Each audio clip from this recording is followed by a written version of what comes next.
경청해보는 20대의 시선, 책과 함께하는 우리의 경험담. 20대만의 이야기가 보이는 투게더 책방에 오신 것을 환영합니다. 네, 안녕하세요. 먼저 각자 닉네임과 간단한 자기소개 한 번씩 부탁드립니다. 제 소개 먼저 드릴게요. 제 닉네임은 커피라고 정했는데요. 제가 이 책을 카페에서 많이 읽어서 그런지 책을 펼치니까 커피 향이 좀 뱉더라고요. 그래서 커피라고 선정하게 됐습니다. 네, 저는 제이라는 닉네임으로 정했고요. 현재 소프트웨어 학부 다니고 있는 김재민이라고 합니다. 제가 제이라는 이름을 정한 이유는 이 책도 역시 우주로 떠나는 내용으로 시작을 하잖아요. 제이라는 캐릭터가 이 별에 필요한이라는 영화에서 출연했던 우주비행사 캐릭터거든요. 그래서 제 이름 김재민하고 비슷하기도 하고 우주에 대한 이야기를 담고 있어서 이렇게 선정하게 되었습니다. 네, 저는 닉네임 지구입니다. 지구로 지은 건 이 책에서 우주로 가고 싶어 하는 이야기가 많이 나오는데 저는 그래도 아직은 우주보다 지구가 더 좋고 지구에서 오래 살고 싶어서 지구로 닉네임을 지어봤습니다. 저는 저의 닉네임을 제 본명인 승아라고 지었는데요. 이 책이 3편에 걸쳐서 굉장히 많은 인물들이 등장을 하잖아요. 이 인물들을 한 명씩 볼 때마다 내가 만약에 이 세계에 있었다면 어떤 행동을 했고 어떤 생각을 했을까라는 것들을 되게 많이 느끼게 하는 책이었어서 저희 본명인 승아라고 정하게 되었습니다. 저희 책 아무도 오지 않는 곳에서 어떻게 읽으셨나요? 책의 첫인상이나 인상 깊었던 내용을 나눠주시기 바랍니다. 저는 원래 천선란 작가님을 되게 좋아해요. 한국 SF 소설하면 김추엽 작가님하고 천선란 작가님인데 근데 이 책을 처음 딱 펼치고 나서는 이거 뭐지? 내가 알던 그 사람이 쓴 게 맞나? 싶었어요. 왜냐하면 원래 천선란 작가님은 조금 따뜻한 배경에서 우리 주변의 이야기를 위주로 펼쳐나가시는 분인데 갑자기 우주에 나와서 좀비 사태가 펼쳐진다? 이게 맞나라는 생각을 했었는데 계속 읽다 보니까 오히려 더 되게 인상 깊었던 것 같아요. 오히려 좀비라는 디스토피아적인 세계관 안에서도 우리가 지금껏 알지 못했던 부분을 오히려 일상으로 영역으로 끌어올리면서 조금 더 좀비가 친구처럼 느껴지는? 친근하게 느껴지는 내용이었던 것 같아요. 저도 좀비라는 소재가 굉장히 인상적이었는데요. 사실 좀비라는 소재가 영화나 드라마 같은 그런 매체에서 많이 볼 수 있어서 시각적으로 주로 그렇게 활용되는 소재라고 생각을 했는데 소설로도 충분히 매력적으로 보여질 수 있고 우리가 느낄 수 있구나 생각할 수 있었던 소설이어서 굉장히 인상적이었습니다. 그럼 마지막으로 우리 승아님은 어떻게 생각하셨나요? 저는 사실 천선란 작가님의 작품을 한 번도 읽어보지 못했어서 이 작품이 처음이에요. 그래서 처음에는 천선란 작가님이 어떤 분이신지 되게 궁금하다. 그리고 앞서 제이님께서 말씀해 주셨듯이 SF 하면 천선란, 천선란 하면 SF잖아요. 그래서 이런 수식어를 생각하면서 이 작품은 어떤 책일까라는 궁금증이 되게 많이 들었는데 비록 SF 소설이지만 그 안에서도 인간의 어떤 본능이나 감정 등 같은 그런 인간의 면면을 잘 파악할 수 있는 소설이어서 굉장히 재밌게 읽었습니다. 네, 그럼 1번 질문으로 바로 넘어가 보겠습니다. 아무도 오지 않는 곳에서 속 3편의 연작 소설에서 여러 인물들이 등장합니다. 여러분에게 가장 인상적이었던 인물은 누구였나요?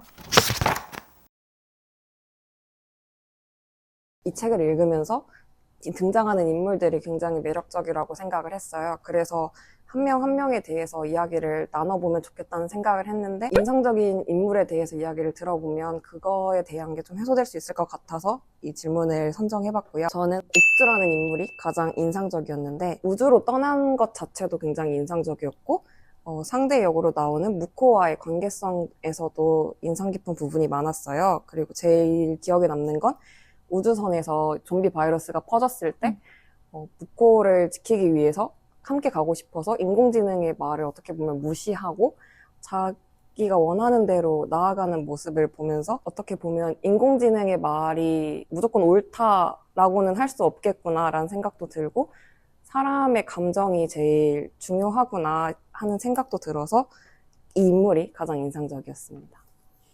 네, 맞습니다. 저도 보면서 이 인공지능을 무시하면서 사람의 감정을 먼저 챙기는 게 이렇게 따뜻할 수 있구나라는 걸 느꼈던 것 같아요.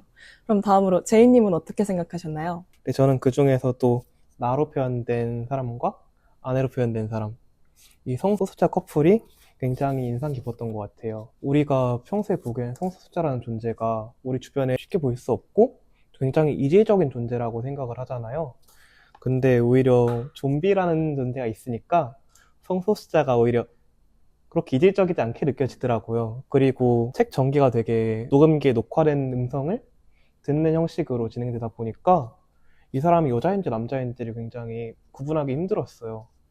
그래서 이 사람들의 사랑 이야기를 들으면서 성소수자조차도 나랑 다르지 않는 사랑을 했구나. 왜 우리는 그동안 이렇게 다르게 느꼈을까? 라는 내용을 조금 더 생각해 볼 수 있었던 것 같아요. 제가 생각하는 가장 인상적인 인물은 노윤의 친구로 나왔던 여자아이였습니다. 저는 이 여자아이가 한 말이 저의 심금을 울려서 선정하게 되었는데요.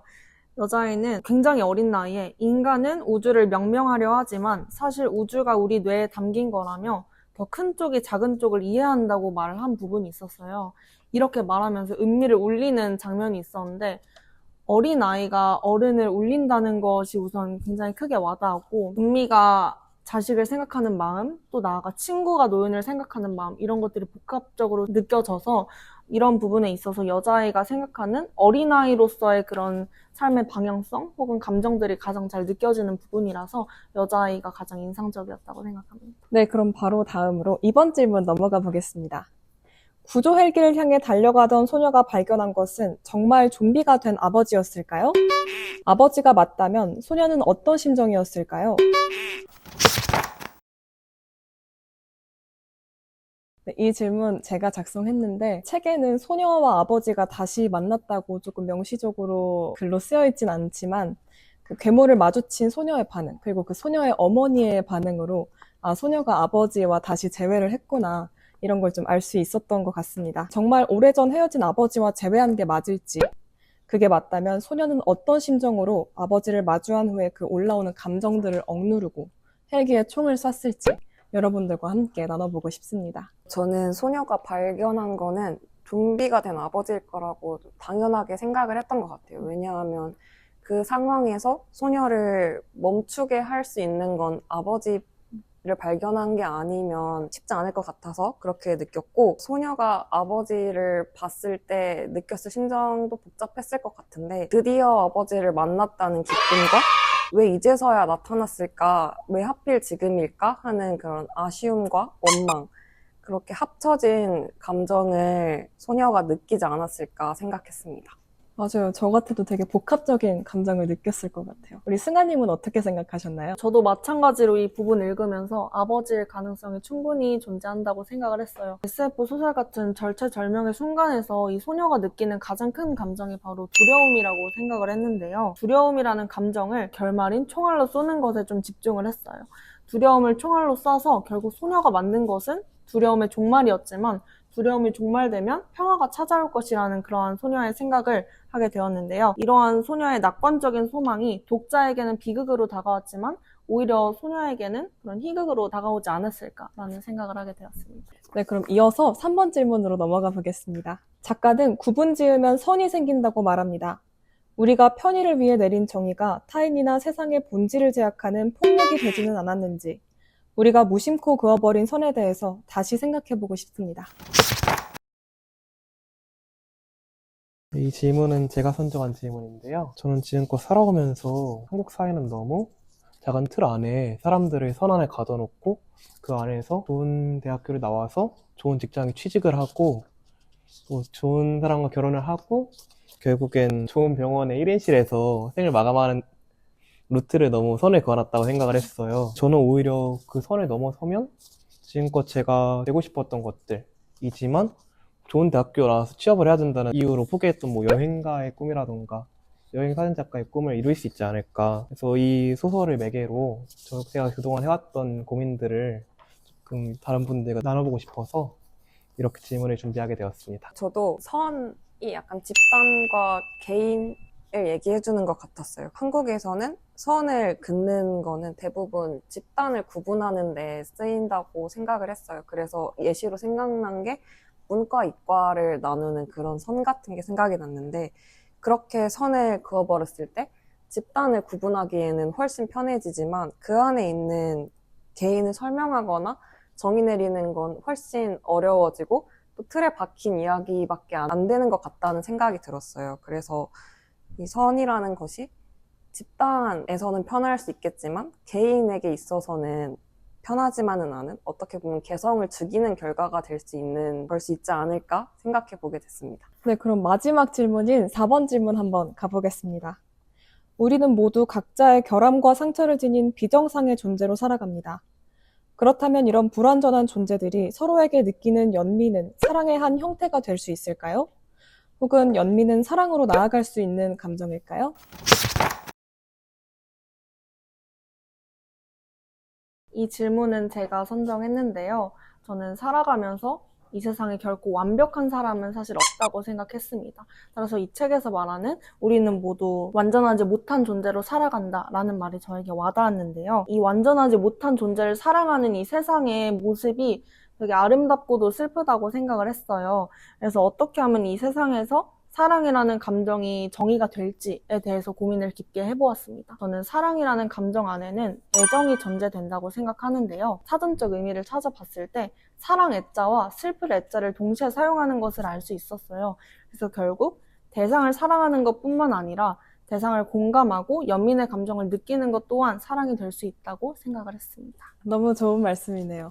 애정에 슬플 애자도 있는지는 몰랐던 것 같아요. 그럼 우리 제이님은 어떻게 생각해 주셨을까요? 저는 연민은 사랑의 한 형태가 될 수 있다고 생각합니다. 저희는 모두 완벽하지 않기 때문에 그 불완전함을 감추고 살아가거든요. 근데 오히려 그 불완전함을 열어줄 수 있는 게 사랑의 한 형태라고 생각을 해요. 오히려 너무 완벽하게 생각을 하면 이승윤의 영혼 수집가라는 노래가 있는데요. 그 노래의 내용은 너무 완벽한 나의 우상을 보고 모든 걸 다 따랐지만 결국에 조그마한 결함을 내보였을 때 그 사람이 바로 등 돌리고 떠나보낸다는 내용이었어요. 오히려 이렇게 완벽하지 않고 부족한 부분을 알고 있기 때문에 그 사람의 가련함을 느끼고 함께 공감을 하는 것이 진짜 사랑의 한 형태가 아닐까. 그래서 사랑의 한 형태로 연민이 될 수 있다고 생각을 해보았습니다. 네, 그럼 마지막으로 이제 우리 참여자분들의 촬영 소감 한마디씩 부탁드리겠습니다. 이번에는 승아님 먼저 부탁드릴게요. 이 책을 읽으면서 결국 SF라는 배경을 다룬 소설이지만 그 어떤 소설보다도 인간의 본성이나 모습들을 잘 파악할 수 있는 책이었다고 생각을 했습니다.